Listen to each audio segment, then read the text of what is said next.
تفہیم القرآن، روزانہ ایک رکوع، ترجمہ و تفسیر کے ساتھ قرآن کو سمجھیں۔ سبسکرائب کریں اور جڑے رہیں۔ یوم ندعو کل اناس بإمامہم فمن اوتی کتابہ بیمینہ فأولئک یقرؤون کتابہم ولا یظلمون فتیلا۔ پھر خیال کرو اس دن کا جب کہ ہم ہر انسانی گروہ کو اس کے پیشوا کے ساتھ بلائیں گے۔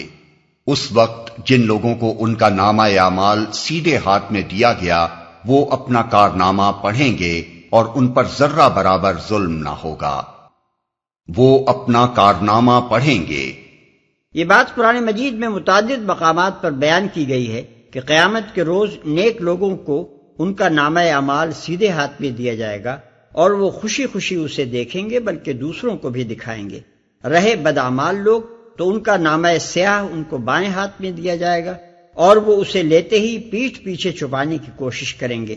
ملاحظہ ہو سورۃ الحاقہ آیت 19-28 اور سورہ انشقاق آیت 7-13۔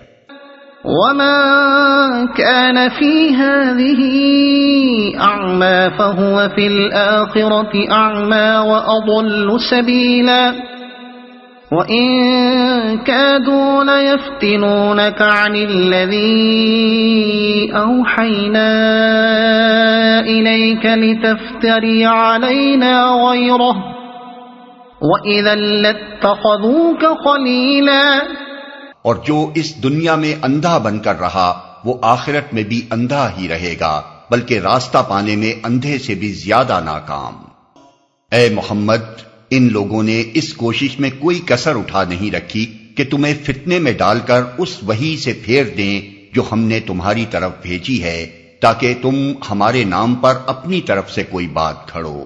اگر تم ایسا کرتے تو وہ ضرور تمہیں اپنا دوست بنا لیتے۔ اپنی طرف سے کوئی بات گھڑو۔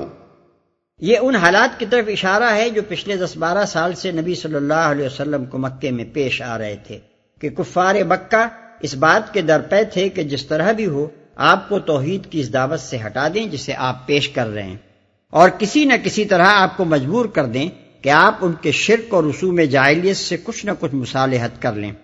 اس غرض کے لیے انہوں نے آپ کو فتنے میں ڈالنے کی ہر کوشش کی، فریب بھی دیے، لالچ بھی دلائے، دھمکیاں بھی دیں، جھوٹے پروپیگنڈے کا طوفان بھی اٹھایا، ظلم و ستم بھی کیا، معاشی دباؤ بھی ڈالا، معاشرتی مقاطعہ بھی کیا، اور وہ سب کچھ کر ڈالا جو کسی انسان کے عزم کو شکست دینے کے لیے کیا جا سکتا تھا۔ وَلَوْلَا أَن ثَبَّتْنَاكَ لَقَدْ كِدتَّ تَرْكَنُ إِلَيْهِمْ شَيْئًا قَلِيلًا إِذًا لَأَذَقْنَاكَ ضِعْفَ الْحَيَاةِ وَضِعْفَ الْمَمَاتِ ثُمَّ لَا تَجِدُ لَكَ عَلَيْنَا نَصِيرًا۔ اور بعید نہ تھا کہ اگر ہم تمہیں مضبوط نہ رکھتے تو تم ان کی طرف کچھ نہ کچھ جھک جاتے، لیکن اگر تم ایسا کرتے تو ہم تمہیں دنیا میں بھی دوہرے عذاب کا مزہ چکھاتے اور آخرت میں بھی دوہرے عذاب کا، پھر ہمارے مقابلے میں تم کوئی مددگار نہ پاتے۔ اللہ تعالیٰ اس ساری رودات پر تبصرہ کرتے ہوئے 2 باتیں ارشاد فرماتا ہے۔ ایک یہ کہ اگر تم حق کو حق جان لینے کے بعد باطل سے کوئی سمجھوتا کر لیتے تو یہ بگڑی ہوئی قوم تو ضرور تم سے خوش ہو جاتی، مگر خدا کا غضب تم پر بھڑک اٹھتا اور تمہیں دنیا و آخرت دونوں میں دوہری سزا دی جاتی۔ دوسرے یہ کہ انسان خواہ وہ پیغمبر ہی کیوں نہ ہو خود اپنے بلبوتے پر باطل کے ان طوفانوں کا مقابلہ نہیں کر سکتا جب تک کہ اللہ کی مدد اور اس کی توفیق شامل حال نہ ہو۔ یہ سراسر اللہ کا بخشا ہوا صبر و ثبات تھا جس کی بدولت نبی صلی اللہ علیہ وسلم حق و صداقت کے موقف پر پہاڑ کی طرح جمے رہے اور کوئی سیلاب بلا آپ کو بال برابر بھی اپنی جگہ سے نہ ہٹا سکا۔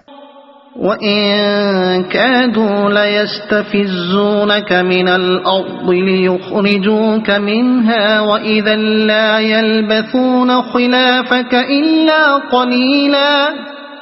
اور یہ لوگ اس بات پر بھی تلے رہے ہیں کہ تمہارے قدم اس سرزمین سے اکھاڑ دیں اور تمہیں یہاں سے نکال باہر کریں، لیکن اگر یہ ایسا کریں گے تو تمہارے بعد یہ خود یہاں کچھ زیادہ دیر نہ ٹھہر سکیں گے۔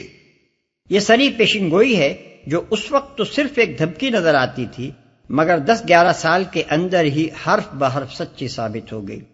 اس سورہ کے نزول پر ایک ہی سال گزرا تھا کہ کفار مکہ نے نبی صلی اللہ علیہ وسلم کو وطن سے نکل جانے پر مجبور کر دیا، اور اس پر 8 سال سے زیادہ نہ گزرے تھے کہ آپ فاتح کی حیثیت سے مکہ معظمہ میں داخل ہوئے، اور پھر 2 سال کے اندر اندر سرزمین عرب مشرکین کے وجود سے پاک کر دی گئی۔ پھر جو بھی اس ملک میں رہا مسلمان بن کر رہا، مشرک بن کر وہاں نہ ٹھہر سکا۔ سنت من قد ارسلنا قبلك من رسلنا ولا تجد لسنتنا